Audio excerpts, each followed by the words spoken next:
My name is Gabe Howard, and I am here, as always, with the magnificent Lisa Kiner. And together, we host the Not Crazy podcast. Before we introduce ourselves, we, of course, would like to introduce the podcast, which is the mental health podcast for people who hate. Mental health podcast. We rehearsed this. We didn't actually. It was nice. That was Lisa, totally spontaneous. Yeah, that was spontaneous. Lisa, tell the listeners about our podcast. No, they're not listeners. Tell the viewers. Ooh, viewers. Well, our podcast, which you can find at psychcentral.com/notcrazy. Which we wrote on the screen for you. Well, I know. Well, but so you got to say it out loud too. It's like multiple. I don't know where to point. Yeah, I know. I keep doing it backwards because I see and I want to adjust my hair, but then I do the wrong hand because it's not a mirror. Yeah. Yeah, it's very all confusing. right, tell everybody about the podcast and I'll leave you alone. Okay. I think that might be all the information I have about the podcast. I know where it's located. It's at psychcentral.com/notcrazy. You should all go there now to subscribe. And then it's Gabe and I. We have occasional guests and talking about mental health, mental illness, psychology, and mostly about how mental illness has affected our own lives. Why should people listen? I mean, is it because we're married or because we're not divorced? Married. We're divorced. I meant to say, right. Is it because we're divorced? We used to be married is what you tried to say. That is what I tried to say. Thank you for correcting me. People love being corrected. Which is great because I am so good at it. It's so great that people enjoy that so much because it's like my superpower. I am so good at correcting people, especially Gabe. I am so good at correcting Gabe. And someone did point out to me once that I correct him a lot, but it's not my fault because he's wrong a lot. Right. So I really feel like that one's not on me. But yeah, it has been pointed out to me that I interrupt him to correct him on very minor points a lot. My bad. Notice I'm not interrupting you to tell you that you're wrong of that assessment. Lisa, what are we going to be doing here for the next hour? Why should anybody pay attention to us? Obviously, it's in the description, but what is the goal of the next hour here on The Mighty, This Emotional Life, Psych Central, my Facebook? We're just on so many YouTube channels, Facebook channels. We are. Technology is amazing. Technology is amazing. What's the goal? Why should people stick around? Because you're gonna tell us your questions and we're going to answer them. So you get that engagement. You're going to stick around so that you can hear what our answers are to your questions. And where do they put their questions so that we can see them and answer them? I don't know. In the comment section. Oh, well, I thought it was going to be more complicated. Yeah, I knew that one. I thought it was a more complicated thing. In the comment section on all of those platforms. Why would we make it complicated? Oh, I don't know. Why'd you ask the question? I didn't know why if it's easy, you don't have to tell anything. I was like, wow, we really should have rehearsed this because I don't know. So yeah, I don't actually know how any of this works. It's just kind of magic. Gabe handles all my electronics. So while everybody is typing in their questions in the comment section, sincerely, just put any question that you have about bipolar disorder, mental illness, anxiety, and we will do our best to answer. Just ask right there in the questions. And I think, Lisa, it is time to get started. I think that we have bantered enough, introduced ourselves enough, and the questions, they are coming right now. Ooh, good job, Gabe. Perfect timing. All right. Melissa Sanderson asks, I'm so happily divorced too. It's the best. I'm not sure that there is a question there, but yes. Yes, it is. Yeah, same. US. Yay. I don't know if Melissa is also besties with her ex and does a podcast and Facebook Live show, but just a lot of people don't do that. I know that there are tons of other comments, and Lisa and I are going to go ahead and address all of those because sometimes they're fun. Lisa, are you ready for another comment? Absolutely. Although I really like that last comment. You'd be surprised. Well, you wouldn't be surprised, Melissa, because you get a ridiculous amount of attention if you're divorced, but still speaking, much less friendly. It is the number one thing that people comment on, which I suppose is good, but it's I don't know. It's very strange to me, and it's very strange. And then people act like they're letting you in on a secret. They'll come up to me and go, "Oh, I'm friends with my ex-husband too." It's really sad because we're in a secret club. It is sort of sad that we live in a society where if you have a lot of animosity towards your ex-spouse, or if you are on bad terms, if you're fighting a lot, if you're angry, if you hate, I mean, it's just, if you say anything positive about an ex lover, spouse, date, I mean, just people are just like, that's the goal. That is acceptable. I hate her. Oh, well, that tracks. That's good. But if you're like, no, I think she's a really, really good person. Our marriage didn't work out. In fact, we're really good friends. People are like, well, that's unusual. That's wrong. That's wrong. I guess I get that it's unusual, but why is it wrong? Obviously we want you to put your mental health questions in it. Lisa and I can talk about this all day, mostly because people ask us about this all day, but let's get to some questions. All right. The first question is now. All right. Nicole Garcia asks, how do you manage symptoms and working? That is a difficult thing. Yeah, so first off, managing symptoms has to fit into whatever you're doing. Forget about the and working part. You can put and anything. How do you manage symptoms when you're at home? How do you manage symptoms when you're babysitting? How do you manage symptoms at a holiday party? How do you manage symptoms while driving? Obviously, a big part of managing symptoms is the arena in which the symptoms are. So your specific question, of course, was how do you manage symptoms and working? One huge shout out that you understand that part of symptom management is managing the symptoms when they occur, where they occur, and how they occur. So many people just want to target the symptom and they don't take into account the environment. And I personally believe that's only half the story. Managing the symptoms where you are is important.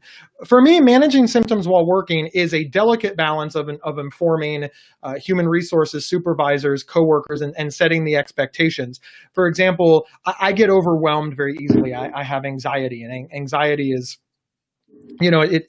it's kind of a bear, right? It just kind of crops up unannounced, and it's just like, hey, you're having anxiety, yay! So one of the things that I have to do to manage anxiety while working is let the people around me, customers, coworkers, people know that sometimes I take breaks at weird times. It's not because I'm lazy. It's not because I'm not interested in what's going on. It's just because I need that break. And I explain to them why. I explain to them because of the anxiety. So if I'm not at my desk for 5 or 10 minutes, again, it's not because I'm lazy. It's because I'm taking a lap. I'm walking around the building. I'm going for a cup of coffee. I'm doing whatever it takes to get back in the moment and get back to their work. And one of the things that helps me just manage the anxiety is that they understand. And I have a history of producing, good work and meeting their deadlines and doing everything that it can, including staying after work to do it. So when they're like, why is Gabe not at his desk? He needs a moment, a mental health break or a break, or who cares? He meets his deadlines. We don't care. That is part of, at least for me, working with my customers and my supervisors and my boss and my human resources to understand what I can do and how I can manage that anxiety at work, and making sure that they understand it. And that helps alleviate my anxiety because I feel like we're a team managing that. Lisa, things to add? The only thing I would say is you may or may not want to disclose at work. You may or may not want to tell people that you have mental illness. That could turn out poorly, so your mileage may vary. But at least here in the U.S., you do have the options of the Americans with Disabilities Act and the reasonable accommodations. And it's there for a reason. That can be extremely helpful if you feel like it's something you can utilize. Lisa, thank you so much. I think that what we want to stress is obviously it is a delicate balance.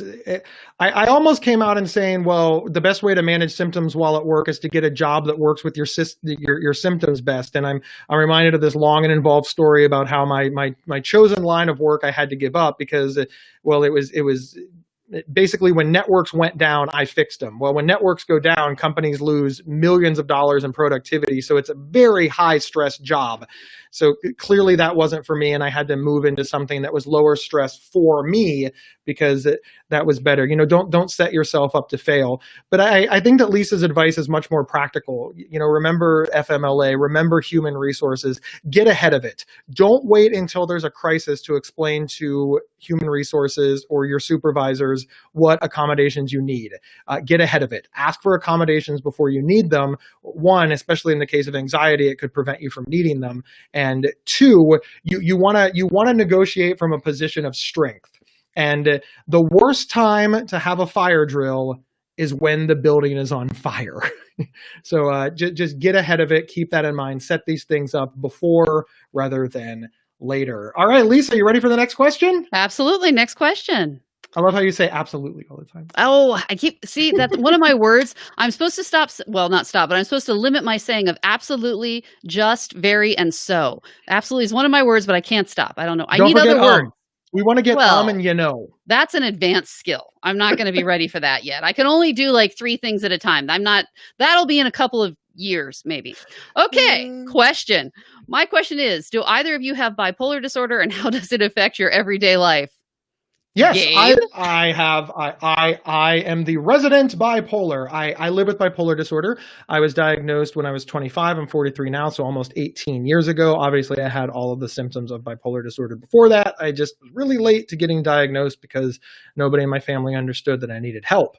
But yes, I live with bipolar disorder, and the way that it affects my everyday life. So I'm going to tell you how it affects my everyday life now, and I consider myself to be in recovery now. And I define recovery as I spend more of my day living my life than I do managing bipolar disorder. But it affected my life very differently when I was undiagnosed and didn't know that I was sick. And from the time that I was diagnosed to the time I reached recovery took 4 years. So it affected my life a lot differently during that, because I was learning coping skills. I was going to therapy. I was finding the right medications. I was dealing with medication side effects and insurance companies and on and on and on and on and on and on and on and on and on and on. It was extraordinarily difficult, but I managed and I made it. And the way that it affects my life now is sort of twofold. One, I always have to be aware of it. And I say this because as much as I would like to be like, hey, I reached recovery, I don't have to pay attention to this anymore. The minute you stop paying attention to symptoms, et cetera, that's when bipolar disorder can really escape. So the way that it affects my everyday life, mainly right now, is that I'm always monitoring my symptoms. I'm always making sure that I've had to learn the difference between sadness and depression, excitement and mania. I've had to be humble to the fact that those around me might see something that I don't. So when they tell me something, I have to be willing to have a discussion with them instead of just dismissing them. It's a chronic illness, and I have to manage that chronic illness every day, and that has an impact on my life. Now, I could go on this long and involved rant about managing mental illness or managing bipolar disorder in a pandemic, because right now the majority of my coping skills are illegal. And that's really tough. I can't go sit at a restaurant. I can't go on vacation. I can't stop and smell the roses. In Ohio, where I live, it's of course gotten better. Restaurants are open. There's more to do, but we can't gather in crowds. We can't go on vacation. We can't go to concerts. We can't go to plays. Movie theaters are still closed here. It's been very, very difficult, but I have also been proud of myself that I'm very, very nimble. So as soon as I figure out how bipolar disorder affects my everyday life changes. The important thing that I want to stress before I pass it over to Lisa is that bipolar disorder impacts my life every single day, and I have to manage it every single day. And the minute that I think that I don't, well, that really gives bipolar disorder an entry point. Lisa does not have bipolar disorder, but because we've known each other for 20 years, I imagine that you have some things to say about this.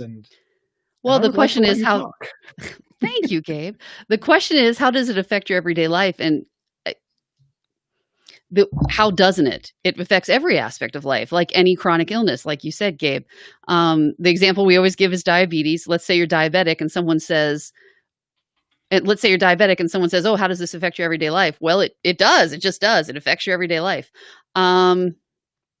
Let's see. So I'm sorry, I'm distracted. I can't do 2 things at once. So how does it affect your everyday life? It affects your everyday life almost completely, because this is a chronic illness that you need to manage on an ongoing, continuous basis.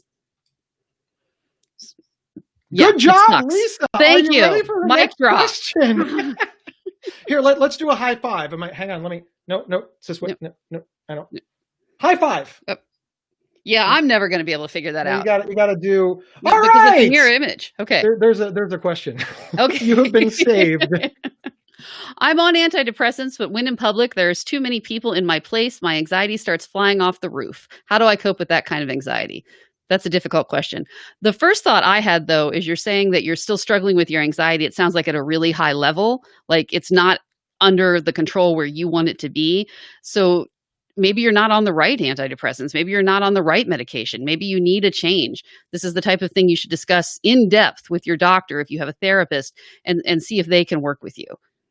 You don't have to, just because you're at this level now doesn't mean you can't be higher. Now, I personally do not have a lot of anxiety, but Gabe does. What do you think, Gabe? I'm going to echo a lot of the sentiments that Lisa just said. One of the things that I picked out, as you said, I'm on antidepressants, but I'm having anxiety. There are anti-anxiety medications. There are coping skills specific to anxiety. And I this is not in your question, so I'm kind of cherry picking this out. So I apologize if this is not the situation for you. But a lot of people believe that depression and anxiety are the same thing, that depression is driving their anxiety. Some people even go the other way that says anxiety is driving the depression. And while it is true, there's some fluidity in mental illness. I prefer to sort of attack them as individuals. That even when they're together, it's anxiety and depression doing something that's causing me. It's not one or the other. They're separate. And in your question, it doesn't. Again, it's just a question, but it doesn't appear that you're doing anything just for anxiety. Learning coping skills that are specific to anxiety, taking a medication or getting a treatment that is specific to anxiety, and an antidepressant just simply may not be enough. So it's worth approaching resolving just an anxiety issue unrelated to depression.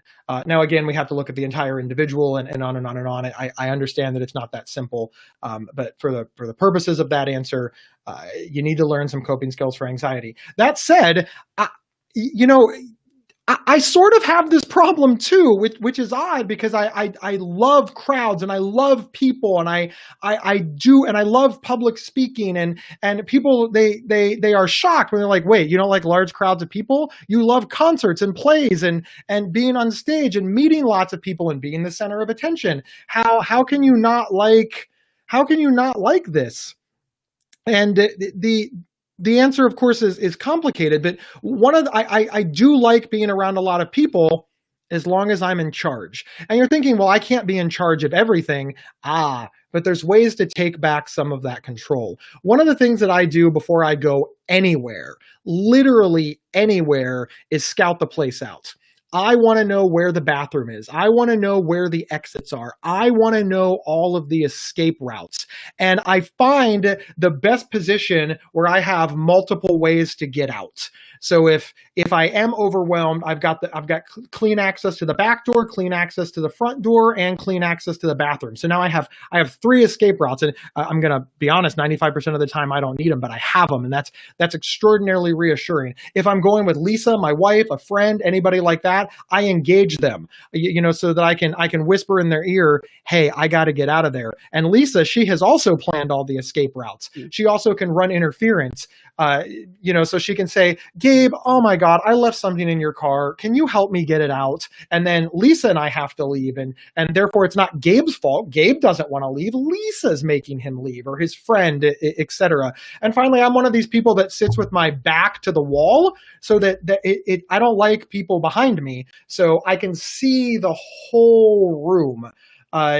I'm also not going to lie, it kind of helps being a hand talker because people don't want to be near you if they're afraid that while you're talking, you're going to smack them in the face. Make yourself larger than you are. Now, I didn't do that on purpose. I just have noticed that because I'm such a big guy that works. I don't know your stature, et cetera, but sincerely, I do believe that, sort of being in control of your space kind of helps. Don't put yourself against the wall, move yourself out. People are unlikely to go behind you if you're standing 2 feet away from the wall, but you've got that room behind you that can help.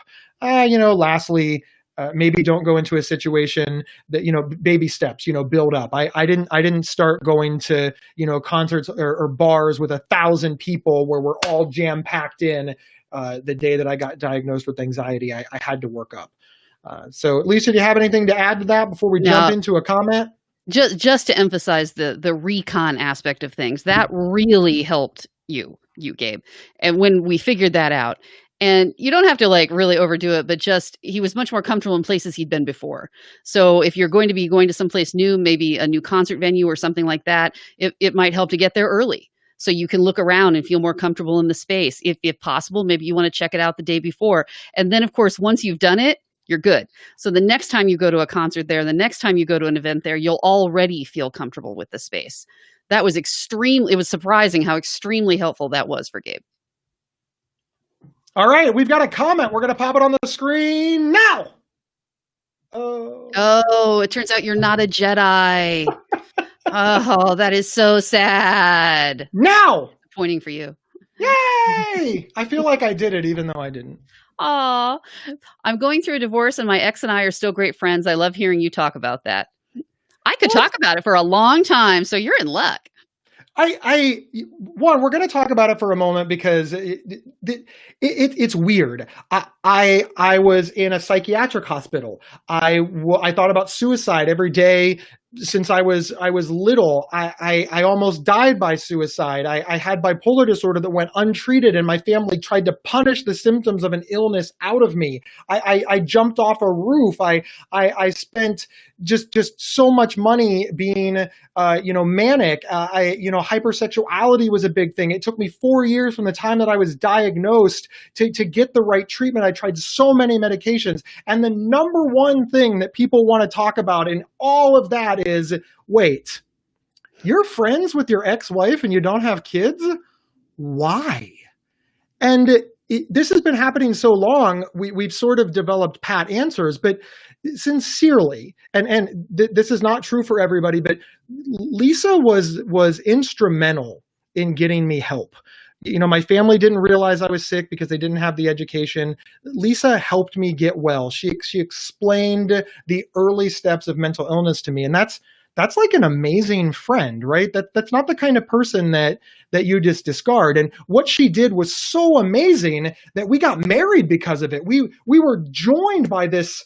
Oh my God, she saved my life. Like, do you know the emotions that stirs up in somebody?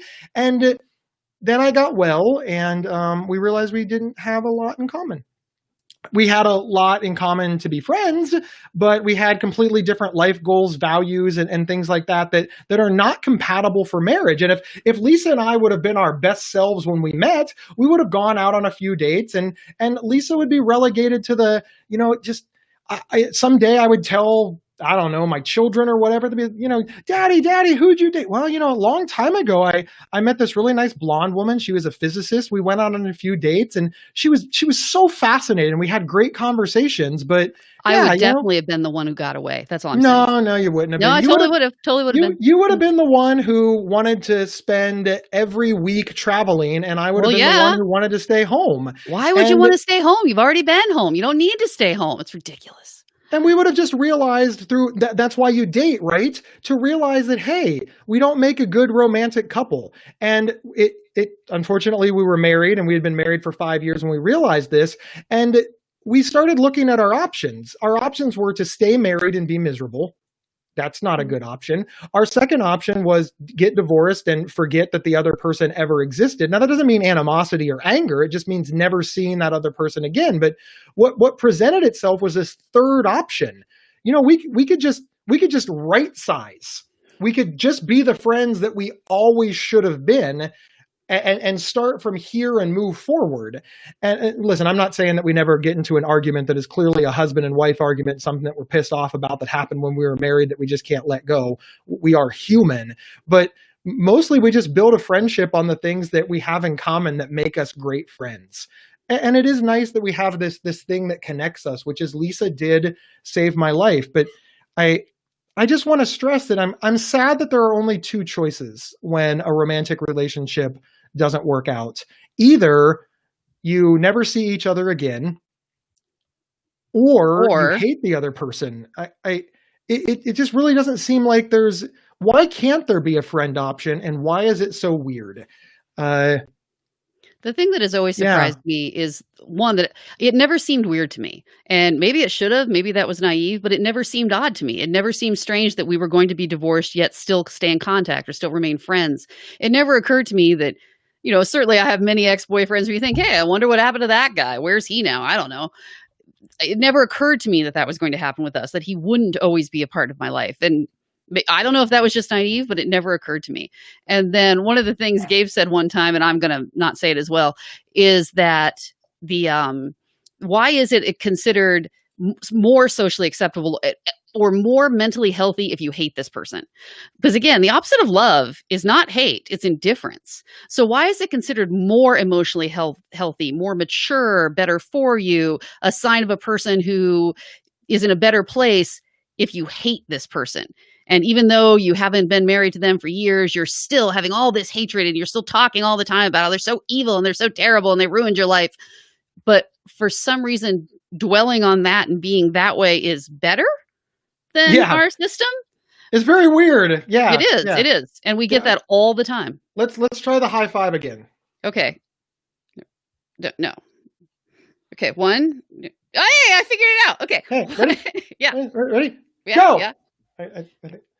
All right, we're ready with the next like question. What happens when we try to high hive in real life. Yeah. Ready? Question. I'm just so proud of myself for figuring that out. Hey!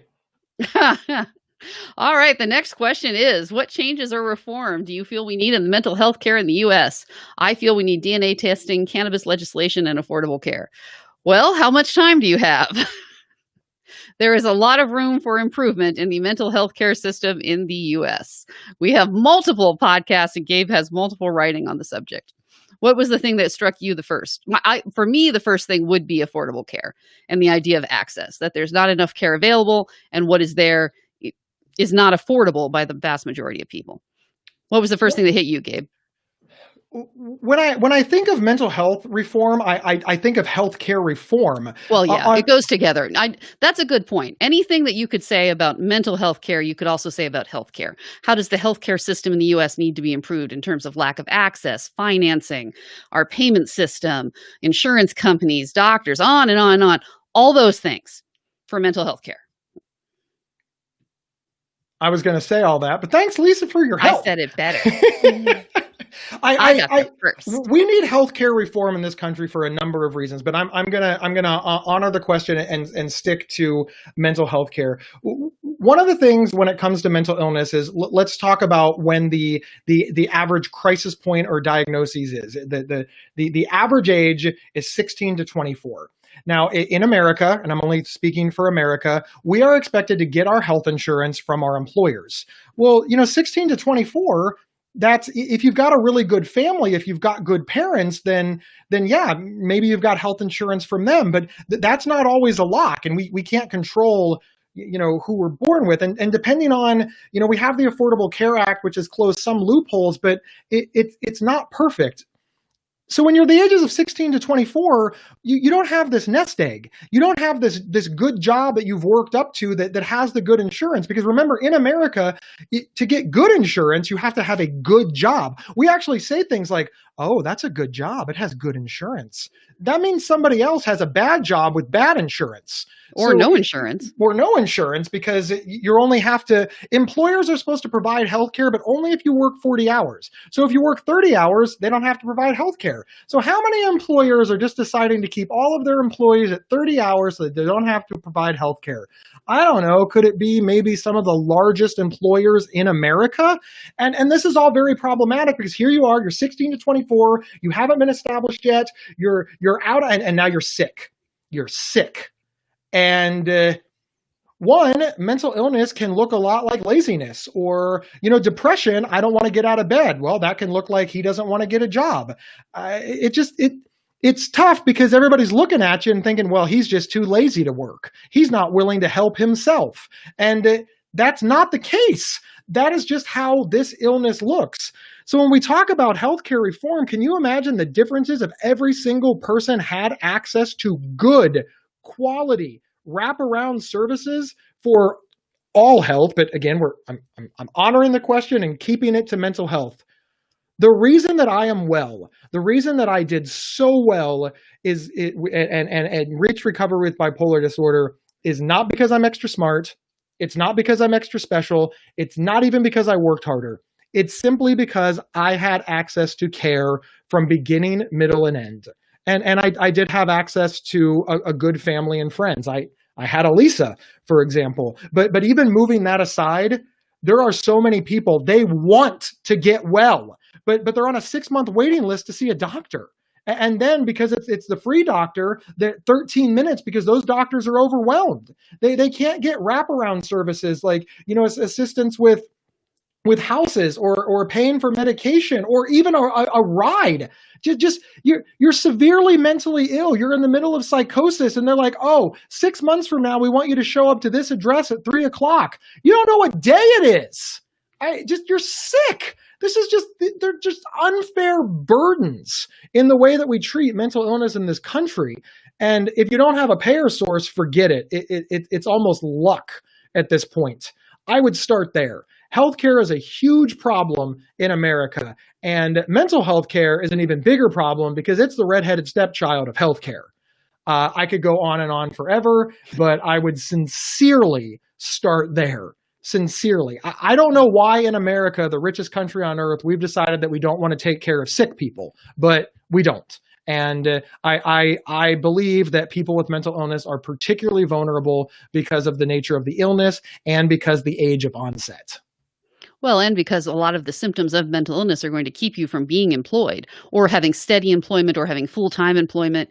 And again, since we've tied our health care, people always say, oh, we've tied our health insurance to our employment. But for a lot of people, health insurance and health care are synonyms because if you don't have one, you don't have the other. So we've actually tied our health care to our employment. And for a group of people that are having trouble holding down a steady job or who maybe can't hold down a 40-hour-a-week job, that's never going to work. It's never going to be successful. All righty, ready for the next question? We've got a ton. And I was about to say, absolutely. Definitely, Gabe. Definitely. All right. Lisa, we got a ton of them, so we're gonna move faster. Here we go. Boom. All right. Josh asks, do you ever get really tired and struggle to get up and out? This is how my depression affects me. Yes, I do. Yes, all the time. That is probably the number one thing that I struggle with in terms of depression. And I had a conversation with a doctor about this many, many years ago. And he said, well, I think you need some adjustments to your antidepressants. And I said, no, because I'm not sad. I'm not sad. I'm no longer suicidal. I'm not crying all the time. I am not sad. Therefore, my antidepressants are perfect and do not need any alterations or changes. And he pointed out to me that that's not all depression is. It's also the apathy and the not being able to get up and about and the lack of energy and laying in bed all day. It's not just about sadness. So yes, I absolutely have that problem all the time. Well, much less than I used to, but yes, that has always been one of my main depression symptoms. Lisa, the question wasn't like, I guess the question kind of was, do you ever, you answered the question. Do you ever get really tired and struggle to get up and out? Yes. All right. Yes, I do. All right. I am wrong. You are right. You can make this your ringtone. How do you get over it? Sincerely, you do struggle with depression, period. But how do you personally move forward when you don't want to leave, when you don't want to get out of bed, when you don't want to start the day? What do you do? Because sincerely, and I mean this as a compliment, I'm not getting ready to pull the rug out from under you. You still get a lot done while you're depressed. How do you get so much done when you're depressed? What steps do you take to make it more manageable? Well, some of it is going to be luck, obviously, or that you cycle out of it after a given amount of time. So if you kind of have to make sure it's coming. You know this period is going to come where you're not going to be able to get out of bed. So do as much as you can when that's not happening. Kind of build up your stock of, I've built up a cushion of time for myself. Obviously, you want to work closely with your doctor. Make sure that you've got, because as you get older, as you gain weight, lose weight, just anything that happens to your body is going to affect your medication. It's very frustrating. You've been taking the same meds for years and now all of a sudden they don't work right. It's terrible. So constantly being on top of that, even though I've taken antidepressants almost 20 years. So you feel like you can be ready to be complacent about it. That I don't really need to think about that anymore. Nah. You still got to think about it all the time. I'm going to give you a hint of what I want you to say. Well, I haven't gotten there yet. You make lists I think Yeah, that lists this are is important. I stole this from you, which is why I love the idea so much. You make lists and break things down into bite-sized chunks. So Mhm. the day looks a lot simpler when all you have to do to cross something off your list, for example, is get out of bed. Can you talk about how you came up with the idea for the list and how you break down complex things simply? Because again, sincerely, you get a lot done while depressed. You don't just I'm wait to making that cycle. You my don't call the ringtone. doctor. You you are depressed, but you still accomplish a lot of tasks I did read this book years ago called Getting Things Done While You're Depressed. by the great And Julie Fast. yes, it was excellent. And it actually was very helpful because, on the one hand, you do have to be at a certain level of base functioning because if you're really bad, yeah, you're not going to be able to just pull yourself up by your bootstraps and help yourself. That's not going to work. So, but if you are at that slightly higher level where you still have some functioning but you're not where you want to be, yeah, absolutely. Just force yourself to do things. It really helps because, obviously when you start getting stuff done, you feel less depressed. It becomes this feedback loop. So forcing yourself to get stuff done is very helpful. And it makes your depression a lot better than you would think. But yeah, lists are very valuable. And Gabe did this for a long time. It's because when you're depressed, it's hard to organize things in your mind and you feel like, oh my God, you have so much to do that you almost don't even know where to start. Like there's so much, it's so overwhelming. You're just, I can't even begin. There's so much. Lists are extremely helpful. If you make lists of everything you want to get done, and if you have to break them down into smaller points, that's also very helpful because again, it's so hard to focus and concentrate and see the big picture that if you can write it down, it's a lot easier to figure out where you're going. Lisa, thank you so much. You are awesome, and she writes lists on her hands. I think it's. I Do you I do have have a it on your trouble with hand right now? no, I washed it off for the podcast. Ah, you're awesome. I do Are- make a lot of lists. You have to carry the problem is that I tend to make lists on any random scrap of paper, like the back of a receipt or the back of an envelope or whatever. And then of course, you get like there's 9 things on the list. You crossed off 8 of them, but now I still got to remember the ninth one. So I got to save that receipt until I get to the ninth one.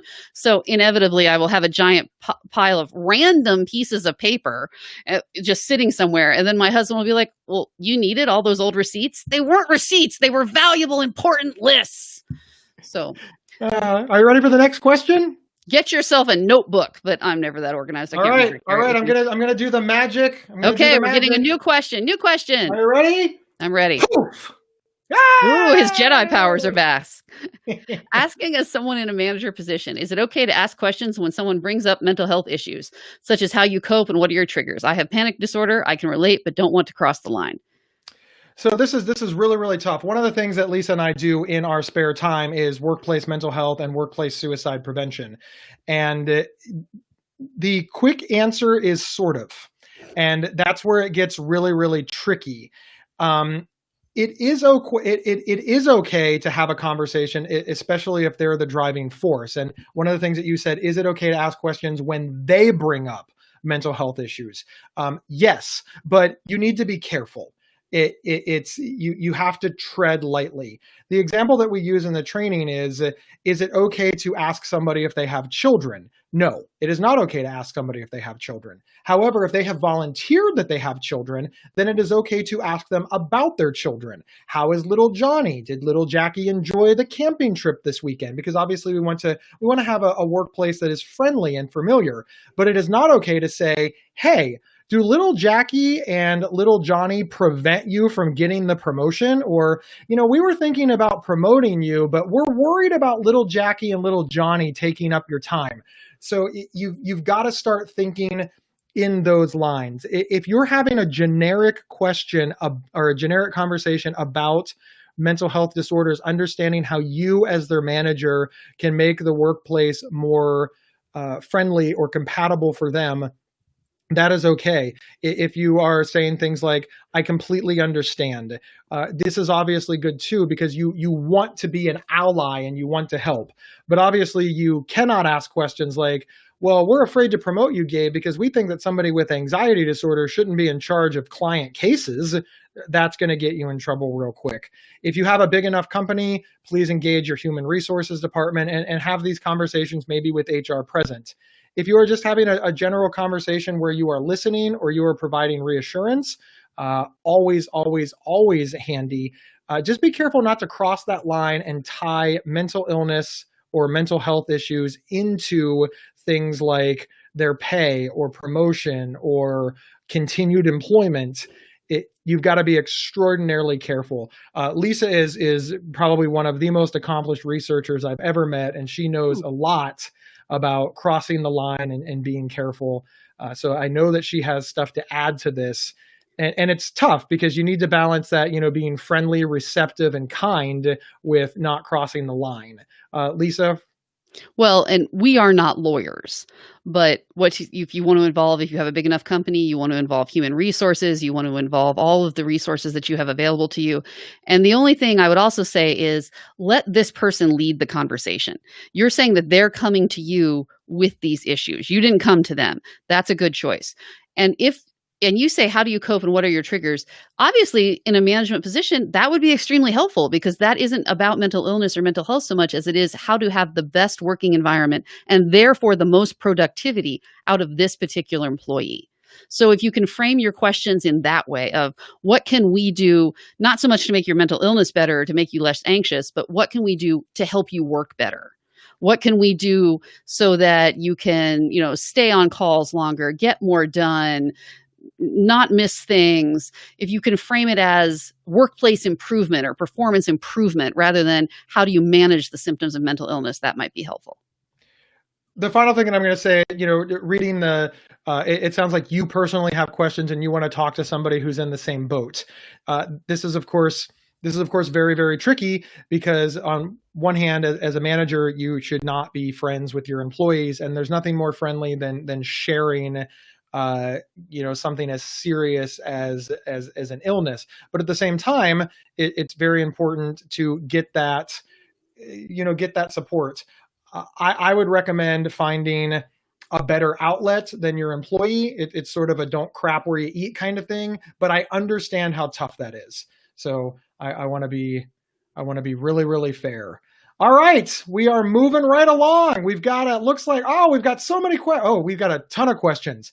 All right, are you ready for the next one? I am. And I said I am, not absolutely. I said, Jedi, there it is.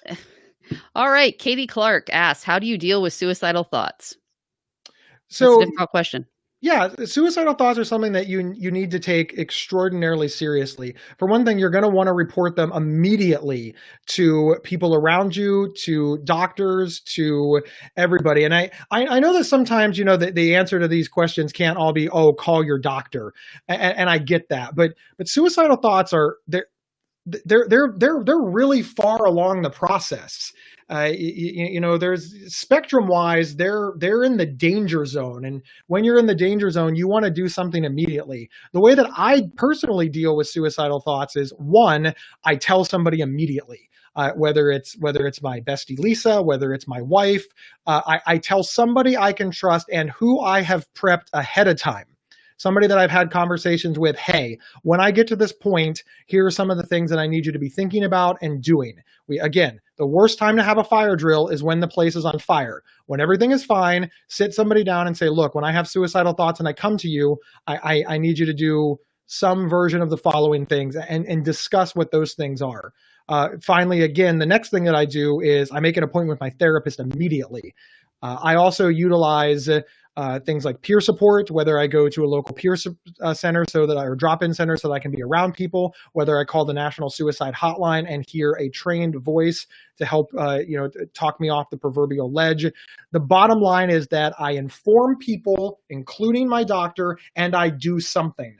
I believe that the best advice that I can give you is do not, under any circumstances, ignore suicidal thoughts, and make sure that the people you are telling are people who are trained to handle it. So often when we're feeling suicidal, we go into a chat room and we just blurt it out. And while that is better than nothing, a lot of times the people in there aren't trained to handle it. Unfortunately, that happens a lot, so they might be numb to it.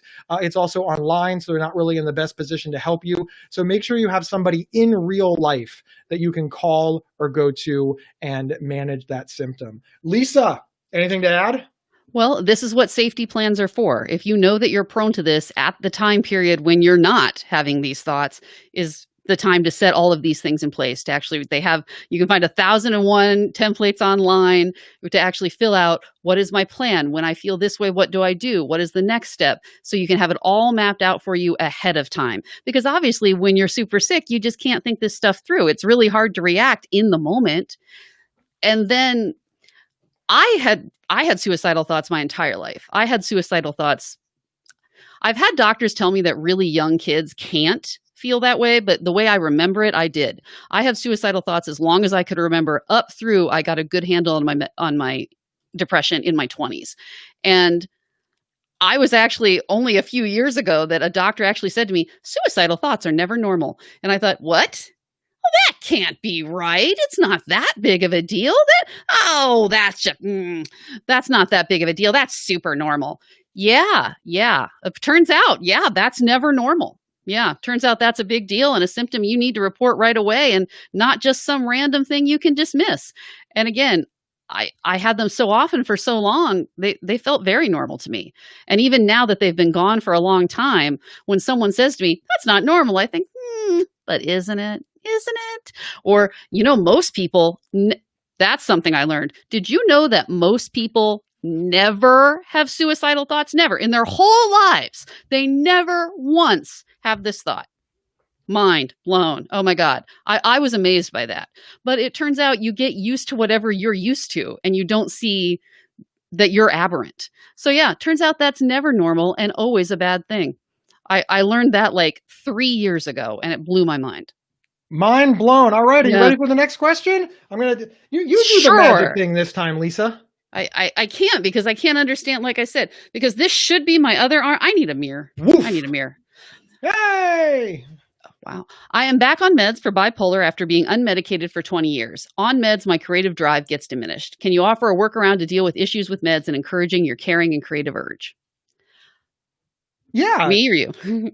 I'm going to go first. So obviously I do not know you. So, and I don't live in your body. So I'm going to take everything that you say at face value. And there's a part of me that wants to say, well, how creative can you be if you're sick? Or, people talk about some of the greatest artists of our time who were so creative, but of course, because they weren't getting treated, they died by suicide. So that's an awful lot of creativity that was lost because they died young. So I just want to mention that briefly, because I want to give you full props for getting help, because you can't be creative when you're super sick or if you're not with us anymore. So please keep that in mind. So let's talk around workarounds to deal with medication. Again, I'm taking everything that you say as face value, that you are more creative off meds than you are on meds. The first thing is, just real quick, sometimes we need to do, sort of a check. When I am manic, I believe that I am so much more productive. I believe it. I feel it. I know it. And working with my therapist, showed me like, okay, well, you said that you were more productive when you were manic. What did you accomplish? And I was like, well, I did this. Okay, well, did any of those things get finished? No. Did any of them amount to anything? No. Okay, now you're medicated and you're saying that you're not as productive, but I see here that you own a business, you're completing these articles, you've gotten hired, you've got contracts, you got married. So while you may not seem that, so just it's important to maybe keep that in mind. But truly, it's also really important to consider that creativity comes from how you feel. And what's in your gut and your mind and your heart and what drives your imagination. And sometimes I feel that people put an unfair label on it, and they say like, oh, that's so amazing. You're much more creative than me. Well, but who gets to decide? I mean, do we really get to decide that J.K. Rowling is the most creative person in the world because Harry Potter is so amazing? I think that Harry Potter is amazing, but, I have friends that they write short stories that are great as well, and they're never going to make them a billionaire. So sometimes I think that we just judge creativity through maybe this unrealistic lens, and that has nothing to do with bipolar disorder. It has nothing to do with mental health. I think that we don't respect creativity in this country. We ask musicians to play for free and artists to provide their art for free, and we just really devalue creativity. And I think that sometimes that skews how we're looking at it. Perhaps off the meds you feel more creative, but you're more productive on them. Or, health has its own benefits. Or maybe you could look at some of the stuff that you started when you were off the meds and maybe didn't finish it. And now that you're on the meds, you can add that zhuzh to get it over the finish line. And it can be a nice combo piece. Or I was going to say get creative, but sincerely, That's good. I think that creativity is one of those things that I think that it is part feeling, part productivity, and part the reaction of those around us. And I think it's so subjective that to be able to say specifically that you are less creative now, I think that's maybe unfair. I think that maybe now you are just creative in a different way. It's a little bit of reframing, but I think there's a lot of power in that. And that's what really helped me when I was really, really missing mania. Lisa, your thoughts as somebody who's Well, unfortunately never, no, I was going to, as unfortunately has never experienced mania. Yes, it's unfortunate that you're not yes, severely. that's so sad for me. Yeah, what are your Um, thoughts? well, I would say just echo a few of the things that you said, which is everybody knows that guy who says, "Oh, whenever I'm high, I say such profound things. Like my thoughts are so great when I'm high." Yeah, but if you like videotape that guy and then play it back for him, he realizes. So your impression of your creativity might not be as accurate. But again, you know yourself best. So if you feel that this is the case, but sometimes your impression of yourself is not as accurate as what other people around you are seeing. And then this is something that I struggled with a lot when I first started taking antidepressants, which was it was changing me. It was changing the things I did. It was changing the things I thought about and what part of me and what part of me is illness and on and on and what am I losing? And I finally came to a kind of a more practical standpoint on it, which was if I don't take these pills, I'm going to die because I'm going to die by suicide. So whatever amount of me that I'm able to keep will be irrelevant. So maybe again with the reframing, if you're thinking to yourself, look, if I don't stay medicated, it doesn't matter how creative I am if I can't finish the project. If I can never let that project never bring anyone else into it, if I can never show it to anyone else, if it never gets released into the world. So that Gabe. That's it. All right. Yeah, Just, that's if it. I it don't never know. gets I released in the have to world, figure out how we're to gonna- wrap. you No, just that's kind just of trailed right off there. well, that's the end of my sentence. What I was going to say No, again. no, you're fine. You're fine. Ready for the You next canvas. question? All right, next We've question. got like Boom. we've only got a few minutes left. So Lisa, Okay. all of these questions are rapid fire. We get Got it. 30 seconds Ready. for each one. Are you ready? Okay, First okay. question We need a timer. now. How can you overcome mental illness when you don't have a support person outside of a doctor, a therapist? Do you need one? That is an incredibly tough. That is an incredibly tough question. Obviously, the more support you have, the better. When you say outside of a doctor or therapist, that's really good. Don't discount that. That's a very important part of your support system. So don't act like that's nothing. And then number two, have you considered peer support? Most cities, most even online, if that's all you can go for, peer support, it's free. And have you considered a peer support group? It helps you find people in the same position, even if you don't know these people already in your life. And peer support works in all kinds of different ways, from just your standard group model where where you sit in a room with 10 other people who all live with mental illness, sort of like Alcoholics Anonymous would be an example of a peer support group that a lot of people are familiar with. There's lots of different ones. Look them up. There's national ones like Emotions Anonymous that are a good place for people with mental health issues and things like that. So peer support is really powerful. If you live in a bigger city and you have a drop-in center or a clubhouse, it's really great to get peer support there. Finally, online peer support in forums like at psychcentral.com or themighty.com. There's good forums there. Again, take what you like and leave the rest. I always say, pretend it's a buffet. When you go to a buffet and you don't like a food on there, you don't start yelling at the food or get offended by the food or point at the food and scream at the food and say that food has no right to be on the buffet. No, you just don't put that particular food on your plate. I really, really recommend that. But there's a way to get some in-person support that is not a therapist or a doctor, etc. And I think that it's a powerful thing. It will take some time to put together, but I do believe that you can get there. All right, ready? In the rapid firing. I'm Poof! going. Hello from the UK. Do you find that your memory is affected with bipolar disorder? Yes. Yes, I do. And I find that my memory is affected in very odd ways. For one thing, my memory is impacted because, for example, when I experience psychosis, it feels very real. So my memory is that XYZ happened. And I believe it with all of my might. But of course, it's a symptom of psychosis. It wasn't actually happening. I just believed that it was happening or felt like it was happening. That's what delusions are. Also on some medication, slight memory loss, it can be a symptom or a side effect. And it's hard to tease that out a little bit too, because of course, as I get older, my memory naturally slips. So to answer the question very, very quickly and briefly, yes, I do find that my memory is impacted by bipolar disorder, but I've also found that my memory is impacted by aging or being busy or stress and things like that. So it's important not to blame bipolar disorder when, aging or a side effect could also be something. I really do think that is a symptom that a lot of people, it's underreported to doctors. They don't want to report to doctors that they're having this issue because they think that it's unrelated. Please report that symptom, because a lot of times there is actually something that you can do about it. All right, Lisa, we got time for like one more quick one. Okay, and to help with your memory, make lists. Oh, yeah. Are you ready? Yeah. This is the very last one. Last question. And I think it's about exercise, and poof! How do you exercise with depression? Asks Patience Parker. I'm not. I don't We're not big exercise exercisers. I don't know if you. It's not easy to maintain this physique, right? Yeah. I'm not a big exerciser.